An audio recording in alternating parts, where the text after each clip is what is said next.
सीहोर का रुद्राक्ष तो आपको स्वयं कंकर शंकर की धरा पर आना पड़ेगा।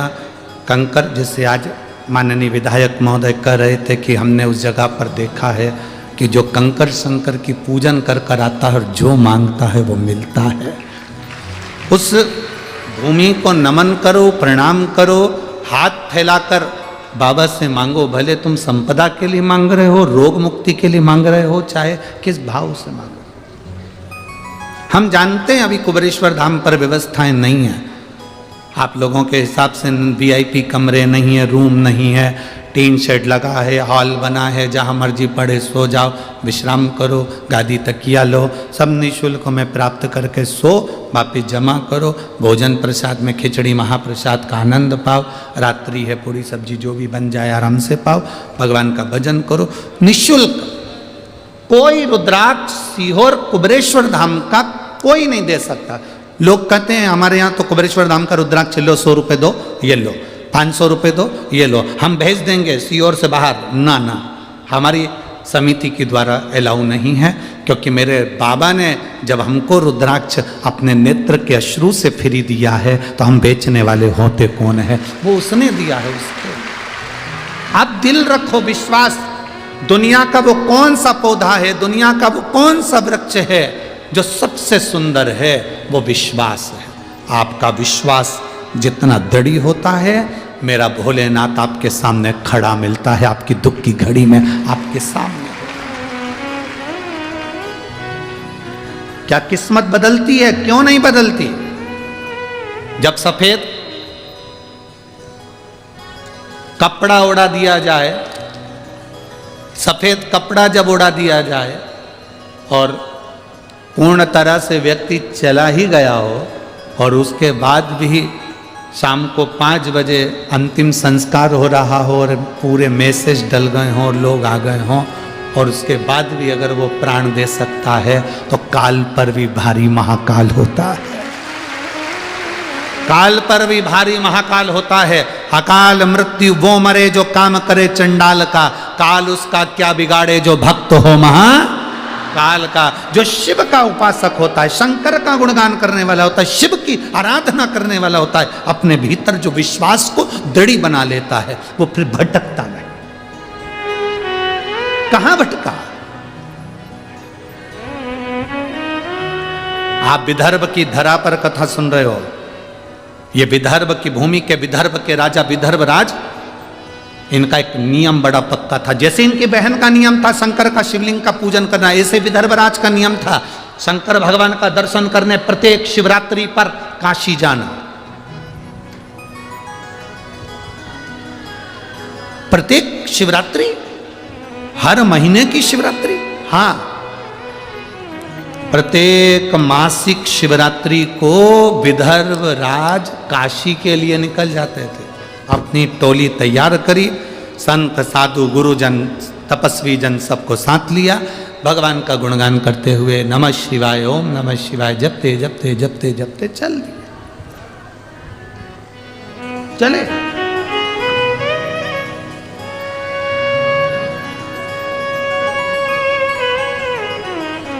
अब विदर्भ राज जब काशी के लिए चले और चलते चलते विदर्भ राज का पड़ाव बीच मार्ग में रुका।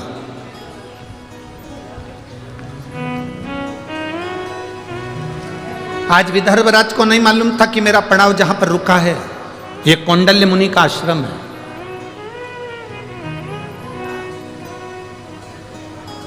ये विदर्भ राज को नहीं मालूम है कि आज मेरा पड़ाव जहाँ पर रुका है ये कौंडल्य मुनि का आश्रम है। कभी कभी तुम अगर अमरावती से बैतूल जा रहे हो, अमरावती से मंगरूल पीर जा रहे हो, अमरावती से वाशिम जा रहे हो, कभी तुम जाते जाते कहीं रुक गए होगे, तुमने एक होटल देखी होगी और तुमने उस होटल पर भोजन करा होगा तो मालूम पड़ा कि यहाँ पर सब 500 रुपये का बहुत जोरदार भोजन मिलता है। पर तुमने अभी तक ऐसी होटल नहीं देखी होगी कि बीच में कोई ऐसी होटल मिली हो जहाँ 100 रुपये में भी बहुत अच्छा भोजन मिलता है। कभी अचानक वहाँ पहुँच जाते में और 100 रुपए में भी भोजन मिल जाता है तो बड़े खुश होते हैं। अपन तो हमेशा 500 का खाते थे, आज 100 का मिल गया, कितनी अच्छी बात, कितना जोरदार भोजन। बताओ, अपने तो ये होटल दिखी नहीं थी, कितनी खुशी हो जाती है, कितना आनंद हो जाता है। अब विदर्भ राज जाते जाते कौंडल्य मुनि के आश्रम में पहुंच गए। उनको नहीं मालूम कि यहाँ कौंडल्य मुनि का आश्रम,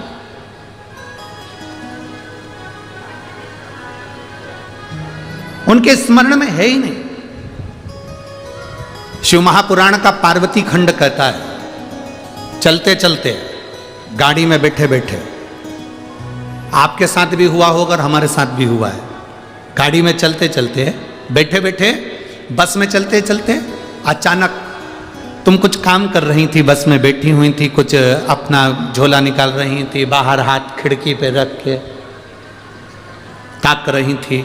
इतनी देर में किसी पेड़ के नीचे कोई शिवलिंग रखा हुआ दिख गया या कोई मंदिर तुम्हें नजर आ गया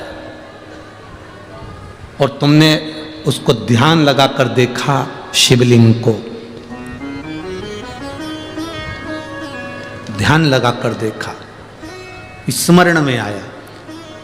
शिव महापुराण का पार्वती खंड कहता है, जब अचानक किसी शिवलिंग पर तुम्हारी दृष्टि चली जाए और एक क्षण के लिए तुम उस शिवलिंग के बारे में सोचने लगो, तो कहते हैं कि 12 ज्योतिर्लिंग के दर्शन का फल उसी क्षण प्राप्त हो जाता, उसी क्षण, उसी घड़ी, उसी पल।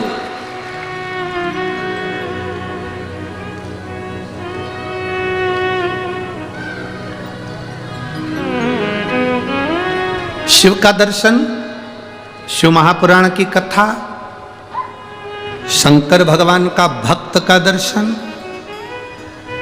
शिवालय का दर्शन, ये शंकर की अनुमति बिना नहीं हो सकता। जन्म, मरण और परण, समझते हो ना 3 चीज। जन्म मतलब डॉक्टर ने कह दिया 14 तारीख को बहू की डिलीवरी होगी, मालूम पड़े 15 दिन और निकल गए या फिर 8 दिन पहले ही हो गई, क्योंकि उसने जन्म देने वाला वो है। मरण, डॉक्टर ने कह दिया इसकी अंतिम सांसें चल रही है, इसको घर ले जाओ, मालूम पड़े 2, 4, 6 महीने तो ये निकाल दिए। आप में से कई बुजुर्ग माताएं बैठी है जो 2, 4 बार तो इनकी बहुओं ने नीचे गोबर लीप के सुला दिया, फिर भी नहीं निपटी, फिर भी वैसी की वैसी है।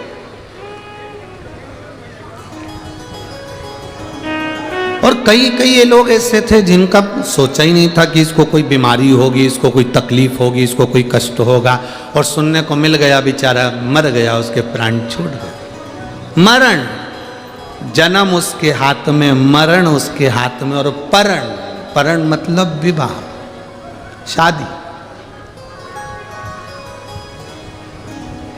किससे होना है? कितनी पत्रिका देखी, यहाँ जितनी मेरी बेटियां बैठी हैं, जितनी मेरी जीजियां बैठी हैं, मेरी बहनें जितनी बैठी हुई हैं, मेरी माताएं जितनी बैठी हुई हैं, आपके लिए कितने लड़के देखे होंगे, ईमानदारी से बता। तुम खुद दिल पे हाथ रख के बोलो कि तुम्हारे लिए कितना लड़का देखा, पर तुम्हारी किस्मत में यही भेरू लिखा था। कितना देखा, कितना ढूंढा।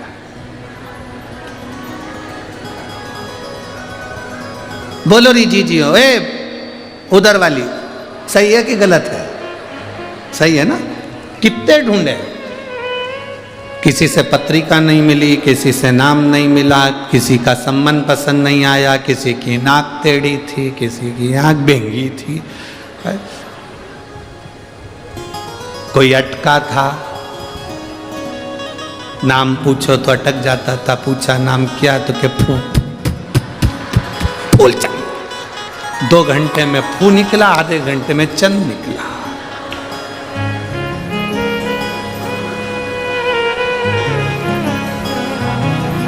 बहुत आफत है इन लोगों से बचा। एक बार ग्वालियर में कथा थी, बहुत पहले की बात है, बहुत पहले, लगभग 23-24 साल पहले की बात होगी। उस समय ग्वालियर में तांगे चलते थे, घोड़ा गाड़ी, ग्वालियर में चलते थे घोड़ा गाड़ी। हम गए थे कथा करने के लिए जाखेटिया फैमिली में, और मेडिकल वाले जाखेटिया जी की यहाँ कथा थी। हमने कहा जाखेटिया जी तुम्हारे यहाँ पर एक मंदिर अच्छा है, उसका दर्शन करने जाएंगे। जैसे हमने कल उनसे कह दिया विधायक जी से कि आपके यहाँ मंदिर अच्छा है, हम दर्शन करने जाएंगे। तो उनने तो कह दिया, अब इस समय तो गाड़ियाँ चलती तो वो गाड़ी लगा देंगे। उस समय तो हमने कहा जाखेटिया जी दर्शन करने जाएंगे, तो वो बोले गुरुजी गाड़ी लगवा दें। हमने कहा गाड़ी रहने दो, हमारी भी तो बुद्धि फिर गई थी। हमने कहा तुम्हारी वो घोड़ा गाड़ी लगवा दो, तांगा। अच्छा, उस दिन से तांगे में बैठने में थोड़ा सा डर भी लगता है। हम जब शुरू में आए थे ना ये अमरावती में, अभी कथा चालू हुई उसके एक दिन पहले हम जब यहाँ पहुँचे तो हमारे विधायक महोदय ने भी हमारे लिए वो घोड़ा गाड़ी लगाई थी। अब हमारी तो जान दुख है, अब हमारी जान दुख है, क्योंकि वो कहते ना कि दूध से जला हुआ व्यक्ति छाछ भी फूंक के पीता। अब ग्वालियर में हमने कहा जाखेटिया जी तुम एक काम करो, घोड़ा गाड़ी लगाओ। अब उन्होंने घोड़ा गाड़ी लगा दी। उनका एक नौकर था, उसको मालूम था वो मंदिर कहाँ है, उसको आगे बिठा दिया, हम सब पीछे बैठ गए। अब हम पीछे भी सीट थी, आगे भी थी, वो इधर नौकर बैठा, इधर हम बैठे, गाड़ा तांगा चलाने वाला चलाता। पीछे सारे लड़के आशीष और ब्राह्मण और सब पीछे बढ़ गए, और घोड़ा वाला चलाते जाए। और वो जो साथ में बैठा था वो उनका जाखेटिया जी का सेवादार, मेडिकल संभालने वाला, वो कहे ना तांगा इधर मोड़ दे, ओके वो इधर मोड़ दे। अब यहाँ तांगा और वो झंडा लगाए ना बीच में, वहाँ खड्डा। अब हमको नहीं मालूम था कि ये जो हमारे को मंदिर लेके जा रही है ये अटक जाता है, हमको नहीं मालूम था। वो यहीं से चालू हो गया, हम सोचे खांसी आ रही है। अब हमको क्या मालूम था कि हुआ क्या इसको। हम पीछे बोल रहे पानी लाए हो, तो क्या नहीं लाए, तो ये आखिरी में वो तांगा खड्डे में गिर गया। जो खड्डे में गिरा तो मां इसके मुंह से निकला डा, ये इधर हम उधर। मोहल्ले के लोगों ने उठाया, पट्टा पट्टी बनवाया। कभी आपको मौका लगे तो वो कथा भी यूट्यूब पे डली होगी जिसमें हम हाथ में पट्टा बांध के कथा बाज रहे थे। तीसरे दिन की कथा थी। अब पट्टा पट्टी बांध के जाखेटिया जी के यहाँ पहुँचे। उन्होंने कहा गुरुजी ये क्या? हमने कहा कुछ नहीं, ये खाओ इधर डा। ऐसा तुमने आदमी भेजा कि वो अटक गया यहाँ से, वो पोछा मांडा निकले। जाखेटिया जी बोले गलती हो गई गुरु। हमने कोई गलती वाली बात नहीं, हमें क्या मालूम था कि बहुत दूर तक खड्डा चलता है। हमें स्मरण हेलो, अभी हमारे विधायक जी ने हमको वो घोड़ा गाड़ी पे बिठाया। हमने सबसे पहले जोशी जी से पूछा, बलगांव वाले से, आगे जो गाड़ी चला रहा है उसका पूरा नाम पूछ के आओ। और जोशी जी ने उससे उसका नाम पूछा, फिर हमको आके बताया उसका नाम ये है। हमने कहा पूरा बोल रहा है, पूरा बोल रहा है। हमने चला अब बड़ा उसको, अरे भाई शिव शिव। जब चलती हुई गाड़ी में कहीं शिवालय का दर्शन हो जाए तो समझना कि तुम्हारी किस्मत बड़ी प्रबल है, आज तुम्हें बाबा भोलेनाथ का दर्शन हो गया। जिंदगी में एक गलती कभी मत करो। जो शंकर को मानने वाले हैं, शिव महापुराण की कथा सुनने वाले हैं, शंकर के मंदिर में एक लोटा जल चढ़ाने वाले हैं, वो जिंदगी में एक गलती कभी मत करना। अपने 33 कोटि देवताओं को प्रणाम करो, नमन करो, पर जिंदगी में किसी दूसरे की धर्म की कोई स्थान हो, वहां अपना माथा कभी मत झुकाओ। अपना सिर को सिर बना कर रखो, नरियल मत बनाओ कि हर कहीं फोड़ दिया।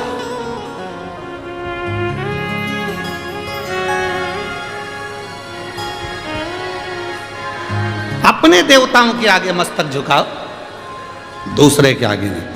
कोई कहे कि यहां पर वो बना था इसलिए हमने उसको प्रणाम कर लिया, उनको बुरा लग जाएगा। अपनी सास को छोड़कर पड़ोसन को कितनी भी चाय पिला लो, पड़ोसन अपनी प्रॉपर्टी दे देगी। अरे बोलो तो जम के, अपनी सास को तुम भले प्रणाम मत करो, पड़ोसन को कितना भी कर लो, वो सोने की अंगूठी दे देगी। विदर्भ की पड़ोसन देती होगी, हमारे यहाँ की नहीं देती। हमारे सियोर की तो कभी नहीं देगी, भूत और भविष्य है। तुम्हारे यहाँ की पड़ोसन अपनी प्रॉपर्टी दे सकती होगी, तुम प्रणाम करोगे, चाय पिलाओगे, काकी जी आओ साहब, काकी जी आओ साहब, काका जी आओ साहब, इनको पिलाओ उनको पिलाओ, वो अपनी प्रॉपर्टी दे सकते हो, हमारे यहाँ नहीं देते। घर की सास को तुम प्रणाम करो मत करो तो भी सास अपनी प्रॉपर्टी अपनी बहू को देती है। इसलिए निवेदन है, किसी दूसरे धर्म को तुम कितना भी नमन कर लो वो तुम्हें कुछ नहीं दे सकते, देगा तो हमारा सनातन धर्म ही देगा। सनातन धर्म के सिवा कोई नहीं दे सकता, जो देगा वो सनातन धर्म देगा। क्यों झुके हम किसी के आगे? जरा सा कपड़ा डला हुआ देखा,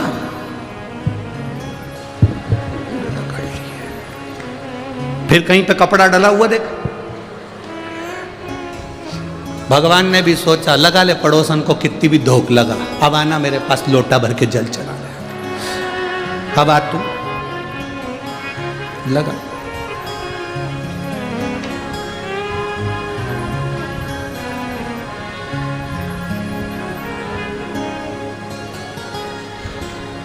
अरे चंदन है इस देश की माटी, तपोभूमि हर ग्राम है, हर बाला देवी की प्रतिमा, बच्चा बच्चा राम है। जिसके सैनिक समर भूमि पर गाया करते गीता है, उसी माटी के हल्के नीचे खेली करती सीता है।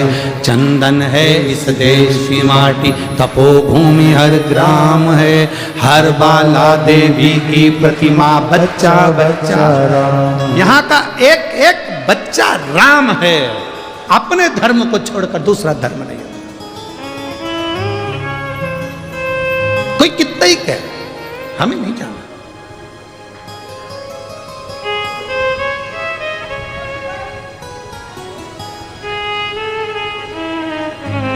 पति कितने होते हैं?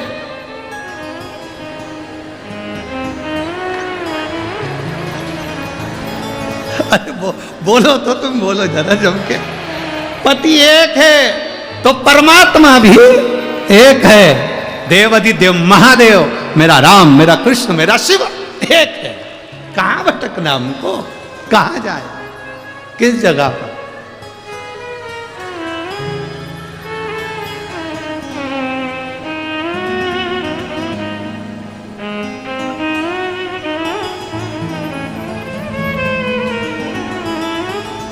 शिव कथा कह रही है। विदर्भ राज कौंडल्य मुनि के आश्रम में बिना अनायास, बिना सोचे पहली बार पड़ाव रुका और वहीं पर पहुंच गए। वहीं पर सीधे कौंडल्य मुनि के आश्रम में एकदम ध्यान चले जाए शिव जी पे, समझ लो किस्मत संवर गई।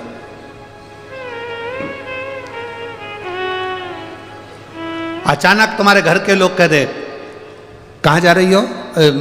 तुमने पूछा क्यों, कहाँ जा रहे हो? अरे अमरावती में कथा चल रही है। अच्छा, सुबह गाड़ी जाएगी, 4 बजे हम निकलेंगे, तू चल रही?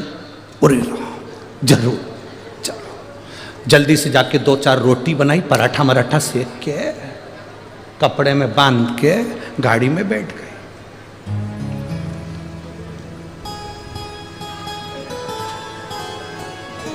आते आते 4 में से 2 निपटा गए।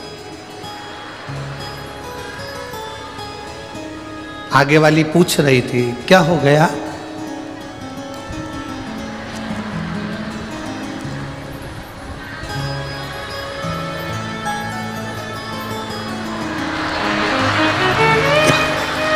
हुआ?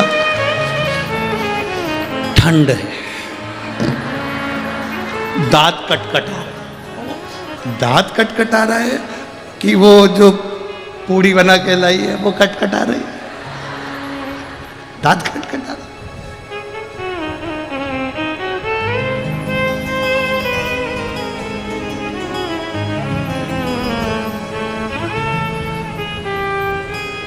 अब मन करा पहुंच गई, क्योंकि दिल में वो शिव था।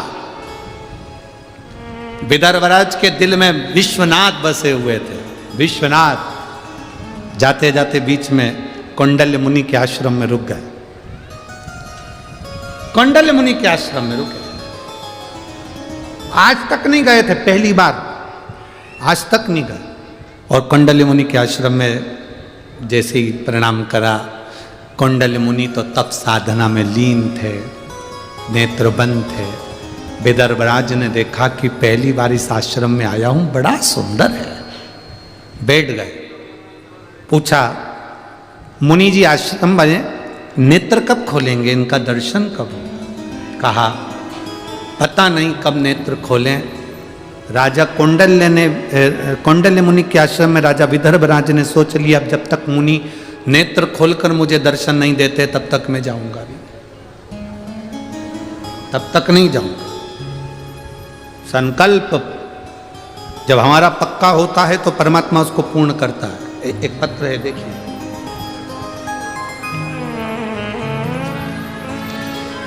पहले देख लो, पूरी रिपोर्ट लगाई है, पूरी फाइल लगाई है। आप लोग टीवी के माध्यम से एक्सरे भी लगाया गया है और साथ में पूरी मेडिकल की रिपोर्टें लगाई गई हैं। आप सारी रिपोर्ट एलईडी के माध्यम से और टीवी के माध्यम से सारी रिपोर्टें आप देख सकते हैं। सारी रिपोर्टें मेडिकल की लगाई गई। अब पत्र है,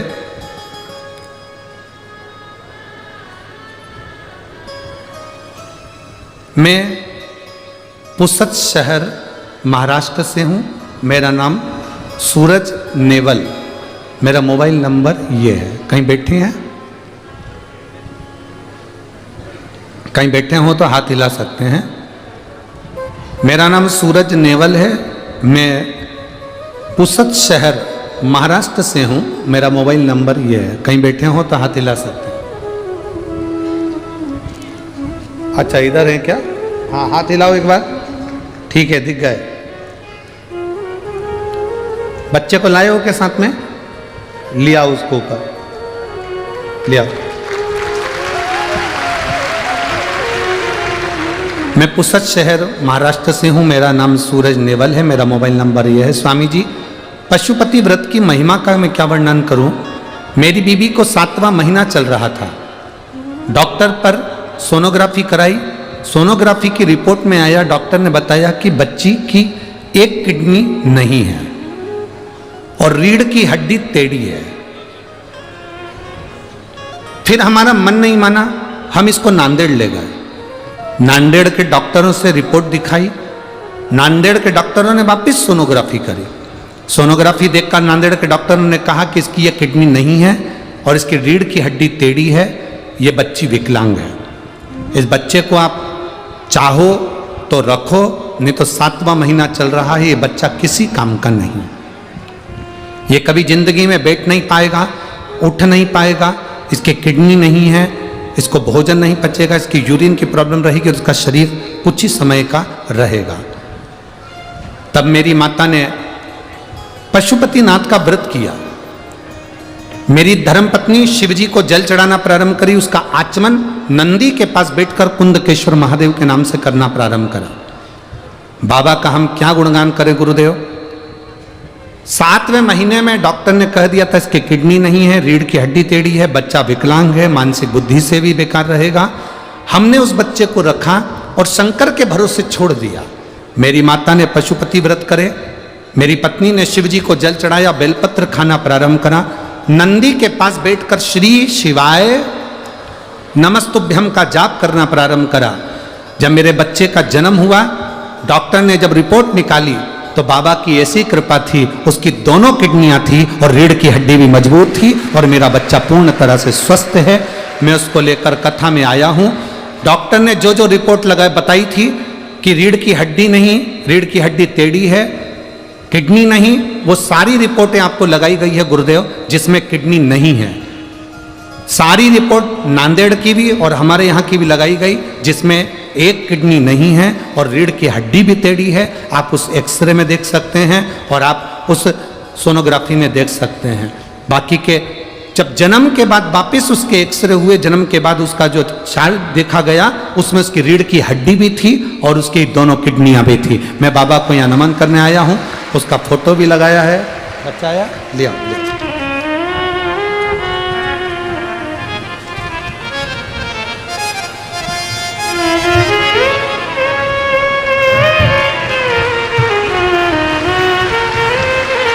शंभो।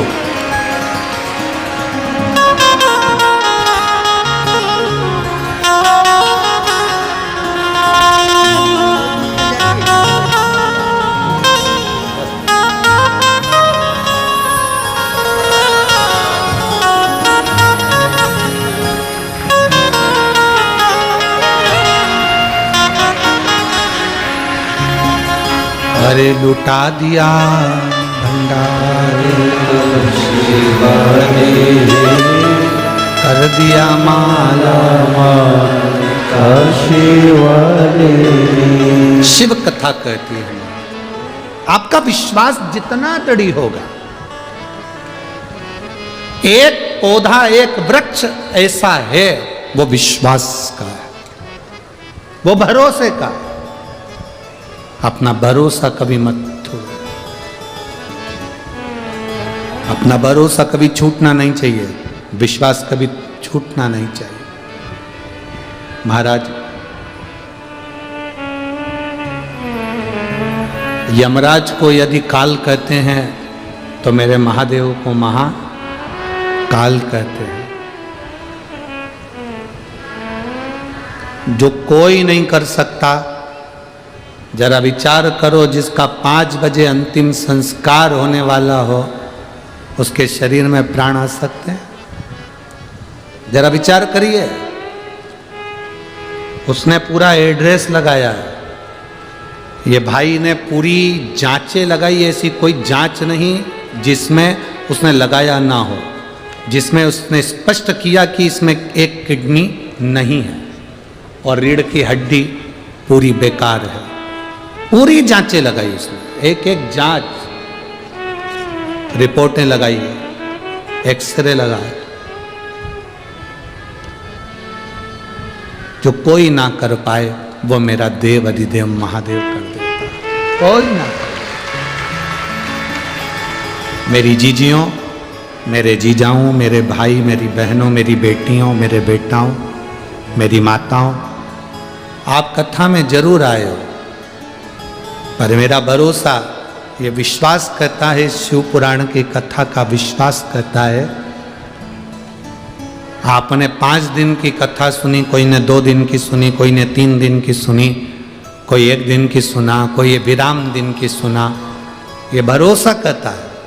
आप उसके दरवाजे तक आए हो ना, वो 3 महीने में आपको क्या क्या दे देगा कोई भरोसा नहीं उसका, क्या देगा वो वही जाने। कितना देगा उसके ऊपर निर्भर करता है।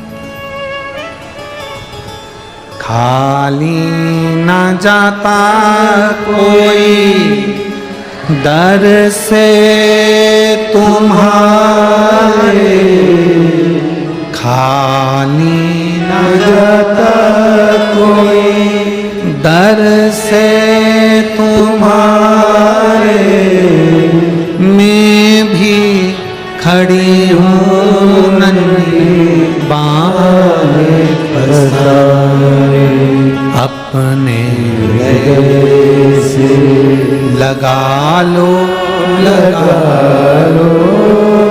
गिरा जा रहा हूँ, उठा लो भोले अपने दर से अब तो न टालो, गिरी जा रही हो, उठा लो। आप उससे कहेंगे, वो सुनता, दिल से बोलेंगे, वो श्रवण करता है। आयो, हम जानते हैं पंडालों में इतनी जगह नहीं रहती, आप धूप में बैठे, जहाँ बैठे, कितना लंबा चले, कैसे पहुँचे, क्या तुम लोगों ने यहाँ पहुँचकर भजन करा, कीर्तन करा। पर इतना जरूर है कि जिस भूमि पर शिव महापुराण की कथा होती है, वहाँ की जब रज उड़ती है, वहाँ की जो धूल हमारे शरीर पर लगती है, ना जाने कितने रोग, कितनी बीमारी और कितने दुखों को काट देती है। कितने ही रोग, कितने ही दुख, कितनी तकलीफ वो काट। के बल, विश्वास का बल। राजा विदर्भराज कौंडल्य मुनि के पास पहुंचे, बैठ गए, नेत्र नहीं खुलेंगे तब तक जाऊंगा नहीं। थोड़ा जिद है, जिद करो मना नहीं, पर जिद भी ऐसी होना चाहिए जिसमें परमात्मा की प्राप्ति हो।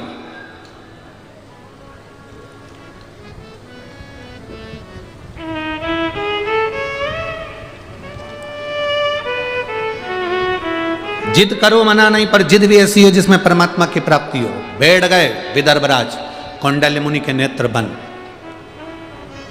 नेत्र बंद कौंडल्य मुनि के, नेत्र खुले नहीं। एक दिन निकल गया। विदर्भराज का नियम था, विदर्भ की धरा से जाते थे काशी दर्शन करने के लिए, तो बीच में अन्न नहीं पाते थे, न पानी पीते थे, जब तक काशी विश्वनाथ को गंगा का जल नहीं चढ़ा देते थे। जब तक काशी विश्वनाथ को गंगा का जल ना चढ़ा देते, तब तक जल और पानी नहीं ग्रहण करते।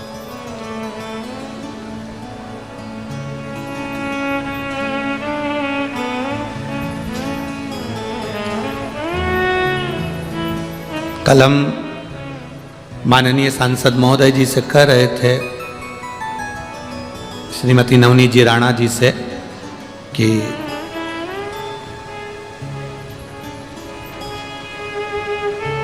हमने कहा जी भाई, हनुमान चालीसा के चक्कर में 2 को जेल में डाला गया, एक तुलसीदास जी और दूसरी थी तुम, जिसको जेल में पटका। एक तुलसीदास जी,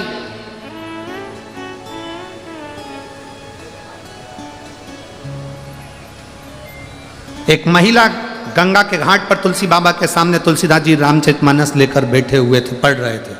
महिला रोती रोती वहां पहुंच गई। उसने कहा, बाबा मेरा पति, मेरा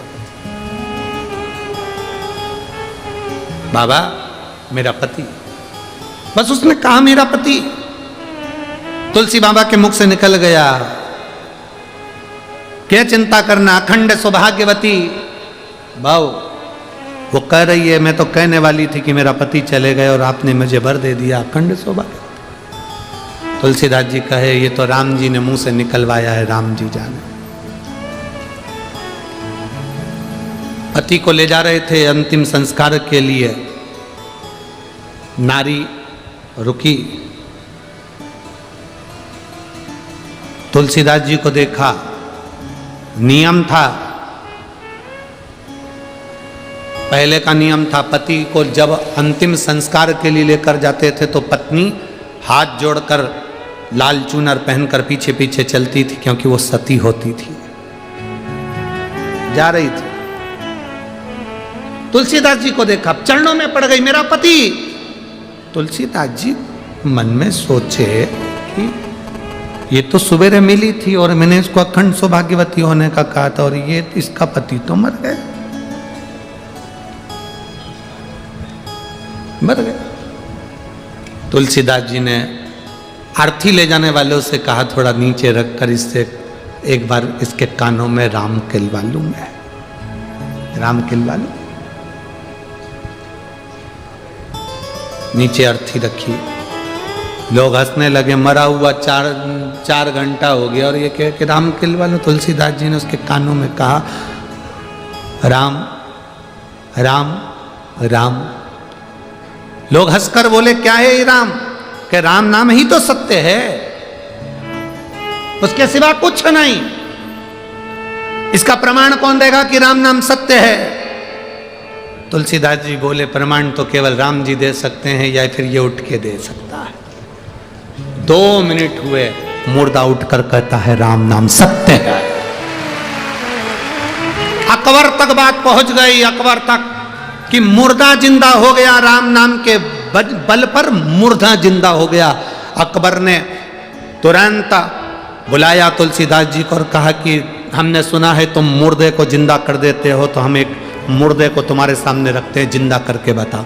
तुलसीदास जी बोले, हमारे बस की बात है कि मुर्दे को जिंदा कर सकते हैं, ये तो राम नाम की बात है, राम जी कर सकते हैं, हमें कोई चमत्कार आता है क्या? संत साधु सन्यासी तपस्वी साधक उपासक कोई चमत्कार नहीं करते, वो तो भजन करते हैं। हमने केवल भजन किया, उसका बल था। जब तक तुम इसको जीवित नहीं कर सकते हम तुमको छोड़ेंगे नहीं, ले आओ जेल में डाल दो इसको। तुलसीदास जी को जेल में डाल दिया। तुलसीदास जी वहां बैठे बैठे करते क्या, उन्होंने पूरी दीवार पर काजल से हनुमान जी का गुणगान करना प्रारंभ कर दिया। हनुमान जी और श्री गुरु चरण सरोज निज मन मुकुर बरनो रघुबर विमल जस जो फल चार।